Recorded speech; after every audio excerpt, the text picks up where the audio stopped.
जय हिंद दोस्तों, कैसे हैं आप सभी। दोस्तों, आज के इस खास वीडियो में मैं आपको साउथ इंडिया के सबसे खूबसूरत स्टेट केरला की सैर कराने के साथ साथ केरला टूर की कंप्लीट इन्फॉर्मेशन भी शेयर करूंगा। दोस्तों, केरला अपने सीनिक व्यूज़, चाय के बागानों, मसालों की खेती, शानदार culture, house boat, back water activities, wild life sanctuaries, प्यारे प्यारे बीचेस और ग्रीनरी के लिए बहुत ही फेमस है। देखा जाए तो केरला में आपको देखने और मस्ती करने के लिए सब कुछ मिलेगा। तो अगर आप भी केरला घूमने का प्लान कर रहे हैं तो ये वीडियो आपकी बहुत हेल्प करेगा। इस वीडियो में बात करेंगे आप यहाँ तक कैसे पहुँचेंगे, घूमने के लिए फेमस प्लेसेस कौन कौन से हैं, घूमने का सही तरीका क्या है, खाने पीने और रहने की क्या फैसिलिटीज़ हैं, और वीडियो के लास्ट में बात करेंगे संपूर्ण बजट की। तो केरला टूर की A to Z complete information के लिए वीडियो को एक बार पूरा जरूर देखें। तो चलिए फिर बिना देरी के वीडियो में आगे बढ़ते हैं और जानते हैं आप यहाँ तक कैसे पहुँचेंगे। दोस्तों, अगर आप अपने शहर से बाय ट्रेन आना चाहते हैं तो एर्नाकुलम रेलवे स्टेशन सबसे अच्छा रहेगा। वहीं अगर आप फ्लाइट से आना चाहते हैं तो आप कोची इंटरनेशनल एयरपोर्ट तक आ जाइए। इन्हीं प्लेसेस के बाद में आगे की जर्नी बस या टैक्सी से शुरू होती है। तो सबसे पहले हम लोग चलेंगे मुन्नार। दोस्तों, एर्नाकुलम रेलवे स्टेशन से बस स्टैंड की दूरी 1.5 किलोमीटर की है। बस स्टैंड से आपको मुन्नार के लिए सुबह 4 बजे से ही बसेस मिलना शुरू हो जाती हैं। बस में आपसे लगभग 200 रुपए का चार्ज लेते हैं। ये 120 किलोमीटर की जर्नी बहुत ही यादगार रहती है। पूरा ही रास्ता पहाड़ों पर बना हुआ है। साथ में 1-2 वाटरफॉल इस जर्नी को और भी शानदार बनाते हैं। मुन्नार पहुंचने से पहले ही यहाँ के ब्यूटीफुल टी गार्डन आपका स्वागत करते हैं। इनके लाजवाब नज़ारे आपका दिल जीत लेंगे। वहीं दोस्तों, अगर आप टैक्सी से मुन्नार जाते हैं तो फिर रास्ते में यहाँ का फेमस अथरापल्ली वाटरफॉल घूमते हुए आप मुन्नार जाइए।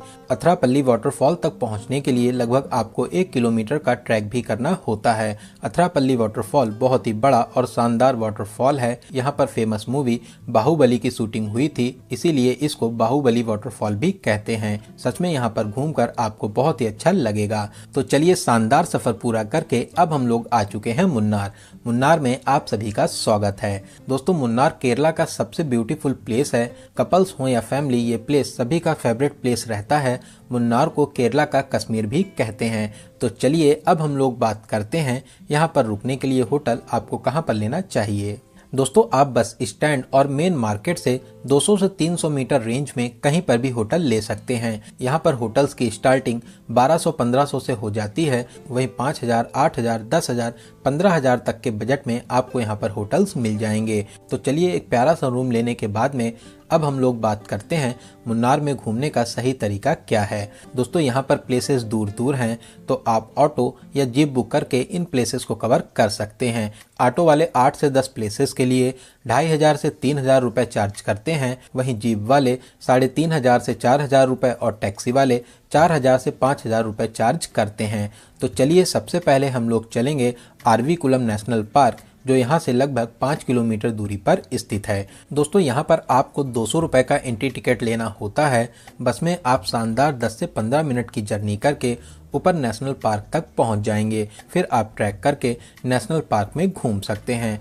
दोस्तों, ये नेशनल पार्क मुन्नार का फेमस टूरिस्ट पॉइंट है। ये नेशनल पार्क विलुप्त हो रहे नीलगिरी थार के लिए बहुत ही फेमस है। यहाँ पर नीलगिरी थार आपको घूमते हुए दिख जाएंगे, जिनके साथ आप प्यारी प्यारी फोटोशूट भी करा सकते हैं। इस पार्क में ट्रैक करते हुए आप एकदम लास्ट पॉइंट तक जा सकते हैं। दोस्तों, अगर आप नेचर लवर हैं तो ये प्लेस आपके लिए बेस्ट रहता है। तो यहाँ पर घूमने के बाद में अब हम लोग चलेंगे टी फैक्ट्री और म्यूजियम।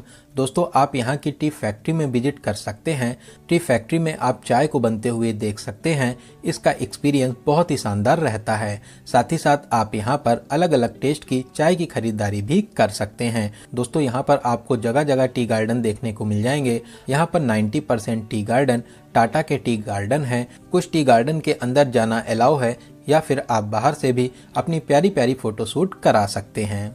तो चलिए, अब हम लोग चलेंगे यहाँ के फेमस रोज गार्डन। यहाँ पर 50 रुपए का एंट्री टिकट है। रोज गार्डन के व्यू सच में लाजवाब रहते हैं। यहाँ पर आपको हजारों प्रकार के पेड़ पौधे देखने को मिलेंगे। साथ ही साथ अलग अलग और प्यारे प्यारे फूलों को देखकर आपको बहुत ही अच्छा लगेगा। यहाँ की ब्यूटी देखकर आप खुद को फोटो शूट करने से रोक नहीं पाएंगे। दोस्तों, ये प्लेस बहुत ही प्यारा है, आप यहाँ पर घूमने जरूर आइए। तो चलिए मुन्नार में आगे बढ़ते हुए अब हम लोग आ चुके हैं फोटो पॉइंट पर। यहाँ पर आपको टी गार्डन्स के बेहतरीन व्यू देखने को मिलते हैं। यहाँ के व्यूज आपका दिल जीत लेंगे। यहाँ पर आप हॉर्स राइडिंग कर सकते हैं, साथ ही साथ अपनी यादों के लिए प्यारी प्यारी फोटोशूट भी करा सकते हैं। यहाँ पर मस्ती करके आपको बहुत ही अच्छा लगेगा। तो चलिए चाय के बागानों से होते हुए बहुत ही प्यारी रोड ट्रिप करते हुए अब हम लोग चलेंगे मट्टूपट्टी डैम। दोस्तों ये प्लेस मुन्नार का मस्ट विजिट प्लेस है। यहाँ के ब्यूटीफुल माउंटेन्स के साथ लेक की खूबसूरती जन्नत वाली फीलिंग देता है। यहाँ के प्यारे नज़ारे देखकर ही आप जानेंगे केरला कितना सुंदर है। इसीलिए केरला को गॉड्स ओन कंट्री भी कहते हैं। दोस्तों बहुत ही प्यारी जगह है। आप यहाँ पर बोटिंग का भी मजा ले सकते हैं। तो यहाँ पर बहुत ही अच्छे से मस्ती करने के बाद में आप इको पॉइंट भी जा सकते हैं। यहाँ पर लेक है, साथ ही आप यहाँ पर बोटिंग का मजा भी ले सकते हैं। इस प्लेस की खासियत है, अगर आप जोर से बोलते हैं तो आपकी आवाज गूंजती है और वापस आती है। इसीलिए इस पॉइंट को इको पॉइंट कहते हैं। तो यहाँ पर घूमने के बाद में आप कुंडला लेक भी घूमने जा सकते हैं। यहाँ पर जाने के लिए आपको रिजर्व फॉरेस्ट से होकर जाना रहता है। अगर आपकी किस्मत अच्छी है तो आपको यहाँ पर एलिफेंट भी देखने को मिल सकते हैं। तो इन सभी प्लेसेस को घूमने के बाद में शाम को आप मुन्नार की मार्केट को एक्सप्लोर कर सकते हैं। यहाँ पर चॉकलेट फैक्ट्रीज हैं, आप यहाँ की चॉकलेट को जरूर ट्राई करें। यहाँ का टेस्ट सच में लाजवाब रहता है। साथ ही साथ आप यहाँ पर मसालों की भी खरीदारी कर सकते हैं। दोस्तों आप मुन्नार में कम से कम 1 नाइट का स्टे जरूर करें। इसके अलावा 2 नाइट का स्टे भी यहाँ के लिए इनफ रहता है। तो चलिए मुन्नार घूमने के बाद में अगले दिन हम लोग चलेंगे थेकड़ी, जो मुन्नार से लगभग 100 किलोमीटर दूरी पर स्थित है। मुन्नार से कुछ बसेस डायरेक्ट थेकड़ी तक जाती हैं। थेकड़ी मेन मार्केट में आपको बहुत ही अच्छे होटल मिल जाएंगे। यहाँ पर होटल्स की स्टार्टिंग 1500 से हो जाती है। 2000 के बजट में आप बहुत ही अच्छा रूम ले सकते हैं। दोस्तों थेकड़ी में Periyar national park must visit point है। यहाँ पर लेक में आप बोटिंग कर सकते हैं। यहाँ पर आपको बहुत से जानवर भी देखने को मिलते हैं। टाइगर दिखने के बहुत ही कम चांसेस रहते हैं। इसके अलावा हिरन, हाथी और भी जानवरों को आप यहाँ पर देख सकते हैं। दोस्तों थेकड़ी में एलिफेंट राइड और एलिफेंट शॉवर बहुत ही फेमस है। 1500 पर पर्सन का चार्ज लेते हैं। आप अगर चाहें तो एलिफेंट एक्टिविटीज भी कर सकते हैं। इसके अलावा आप यहाँ पर क्लासिकल डांस शो और मार्शल आर्ट को जरूर देखें। इसका एक्सपीरियंस भी बहुत ही अलग रहता है। आपको ये सब चीजें देखकर बहुत ही अच्छा लगेगा। तो थेकड़ी में 1 नाइट का स्टे करने के बाद में अगले दिन हम लोग चलेंगे एलेपी, जो थेकड़ी से लगभग 135 किलोमीटर दूरी पर स्थित है। तो चलिए शानदार सफर पूरा करके अब हम लोग पहुंच चुके हैं एलेप्पी, और अब हम लोग बात करते हैं यहाँ पर होटल कहाँ पर लेना चाहिए। दोस्तों एलेप्पी को एलोपूजा के नाम से भी जानते हैं। एलेप्पी हाउस बोट और बैक वाटर एक्टिविटीज के लिए बहुत ही फेमस है। आप अगर चाहें तो यहाँ पर हाउस बोट में भी स्टे कर सकते हैं। अलग अलग बेडरूम की हाउस बोट होती हैं। 1 बेडरूम, 2 बेडरूम, यहाँ तक 7 से 8 बेडरूम तक की आपको हाउस बोट यहाँ पर मिल जाएंगी, जो शेयरिंग और प्राइवेट बेस पर बुक की जाती हैं। 5000 से इनकी स्टार्टिंग हो जाती है। हाउस बोट सुबह 9 से 10 बजे सी साइड के लिए निकल जाती हैं और पूरा दिन घूमने के बाद में शाम को 5 से 6 बजे फिर से वापस अपने प्लेस पर आकर लग जाती हैं। इसके अलावा यहाँ पर बहुत ही अच्छे होटल्स और होम स्टे भी मिल जाते हैं, जिनकी स्टार्टिंग 1000 से हो जाती है। 1500 से 2000 के बजट में आप बहुत ही अच्छा रूम ले सकते हैं। तो चलिए अब हम लोग बात करते हैं एलेप्पी में आप कहां कहां घूम सकते हैं। दोस्तों अगर आप हाउस बोट में नहीं रुकते हैं तो आप यहाँ पर जट्टी शिकारा राइड भी कर सकते हैं। शिकारा राइड के लिए एक पर्सन का 400 से 500 रुपए पर आवर का चार्ज करते हैं। वहीं यहाँ पर कुछ बड़ी बड़ी बोट्स भी हैं जो 2000 से 2500 में फुल बुक हो जाती हैं। दोस्तों यहाँ पर बहुत ही बड़ी एरिया में पंबा नदी और समुद्र का पानी आकर जमा हो गया है। यहाँ पर एक पूरी ही अलग दुनिया आपको देखने को मिलती है। यहाँ पर रोडों की जगह वाटरवेज हैं। लोग यहाँ पर बोट के माध्यम से एक जगह से दूसरी जगह जाते हैं। यहीं पर नेहरू पार्क है, जहाँ पर ओणम फेस्टिवल का आयोजन किया जाता है। तो आप आराम से यहाँ पर 1 से 2 घंटे घूम सकते हैं। तो यहाँ पर घूमने के बाद में अब हम लोग एलेप्पी के दूसरे पॉइंट्स पर घूमने चलेंगे।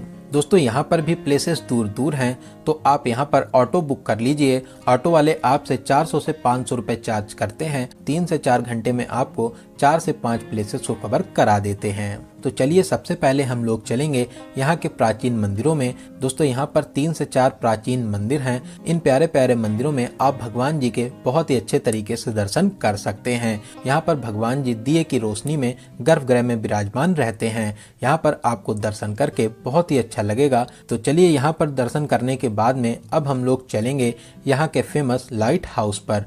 दोस्तों लाइट हाउस में एंट्री करने के लिए आपको 10 रुपये का एंट्री टिकट लेना होता है। लाइट हाउस में ऊपर तक जाने के लिए आपको बहुत सी सीढ़ियाँ चढ़नी पड़ती हैं।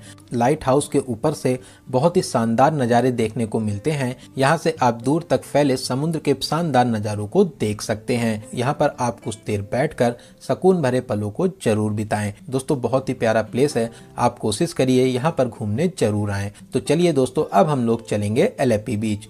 दोस्तों ये बहुत ही बड़ा और प्यारा सा बीच है। यहाँ पर आप बहुत ही अच्छे से समुद्र की लहरों में मस्ती कर सकते हैं। बच्चे हों या बड़े सभी लोग यहाँ पर मस्ती करने के लिए आते हैं। एलेपी में मैक्सिमम लोग शाम को यहाँ पर एंजॉय करने आते हैं। शाम को यहाँ पर सनसेट के बहुत ही प्यारे नज़ारे देखने को मिलते हैं। आप आराम से यहाँ पर बैठकर सनसेट के नज़ारे देखते हुए सुकून भरे पलों को बिता सकते हैं। दोस्तों बहुत ही प्यारी जगह है, शाम को आप यहाँ पर घूमने जरूर आइए। तो इन सभी प्लेसेस को कवर करने के बाद में शाम को हम लोग अपने होटल में आराम करेंगे और अगले दिन हम लोग अपने घर के लिए वापसी कर सकते हैं। एलेपी में ही वेल कनेक्टेड एलेप्पोजा रेलवे स्टेशन है, जहां से आपको आपके शहर के लिए ट्रेन मिल जाएंगी। इसके अलावा आप यहां से एर्नाकुलम आने के बाद भी अपने घर के लिए वापसी कर सकते हैं। बात करते हैं यहाँ पर आने का सबसे अच्छा समय कौन सा रहता है, तो दिसंबर से अप्रैल तक आप यहाँ पर कभी भी घूमने आ सकते हैं। मई और जून में यहाँ पर बहुत ज़्यादा गर्मी होती है। तो चलिए बात करते हैं यहाँ पर आपको कितने दिनों का टूर प्लान बनाना चाहिए। दोस्तों अगर आप मुन्नार, थेकड़ी और एलेपी को कवर करते हैं तो आप कम से कम 6 डेज और 5 नाइट का प्लान जरूर बनाएं। इसके अलावा 7 डेज और 6 नाइट का भी प्लान बना सकते हैं। वहीं बहुत से लोग मुन्नार घूमने के बाद में डायरेक्ट एलेपी को कवर करते हैं, तो इसके लिए 5 डेज और 4 नाइट का प्लान बना सकते हैं। तो चलिए दोस्तों अब हम लोग बात करते हैं सबसे जरूरी क्वेश्चन बजट की। कितने बजट में आप केरला टूर को पूरा कर लेंगे। दोस्तों अगर आप 6 डेज और 5 नाइट का प्लान बनाते हैं तो फिर आप मान के चलिए कि 30,000 से 35,000 प्लस ट्रेन टिकट, इतने बजट में बहुत ही अच्छे तरीके से पूरे ही केरला टूर को कवर कर लेंगे। वहीं अगर आप मुन्नार और एलेपी को ही कवर करते हैं तो फिर आप मान के चलिए 22,000 से 25,000 प्लस ट्रेन टिकट, इतने बजट में मुन्नार और एलेपी को कवर कर लेंगे। वहीं दोस्तों अगर आप टैक्सी के माध्यम से पूरे केरला को कवर करना चाहते हैं तो टैक्सी वाले 4,000 से 4,500 रुपये पर डे चार्ज करते हैं। आपको सभी प्लेसेस को कवर कराते हैं, होटल आपको अलग से लेना रहता है। वहीं दोस्तों अगर आपका बजट ठीक ठाक है तो आप किसी भी टूर एजेंसी से टूर पैकेज लेकर केरला टूर को कवर कर सकते हैं। तो दोस्तों यहाँ पर मैंने आपको केरला टूर की हर एक छोटी बड़ी जानकारी को बहुत ही अच्छे और सही से देने की पूरी कोशिश की है। अगर फिर भी आपके कोई क्वेश्चन रह जाते हैं तो आप कमेंट के माध्यम से पूछ सकते हैं। दोस्तों आपको ये वीडियो कैसा लगा और आप इस वीडियो को कहाँ से देख रहे हैं, कमेंट बॉक्स में ज़रूर बताइएगा। अगर वीडियो की जानकारी आपको अच्छी लगी हो तो अपने एक लाइक से हमें मोटिवेट जरूर करें, साथ ही साथ अपने सभी फ्रेंड्स और रिलेटिव में जरूर से जरूर शेयर करें। वहीं दोस्तों अगर अभी तक आप हमारी फैमिली यात्रा मित्र से नहीं जुड़े हैं तो प्लीज़ चैनल को सब्सक्राइब जरूर करें, साथ ही साथ बेल आइकन प्रेस करने के बाद में ऑल नोटिफिकेशन को जरूर क्लिक करें।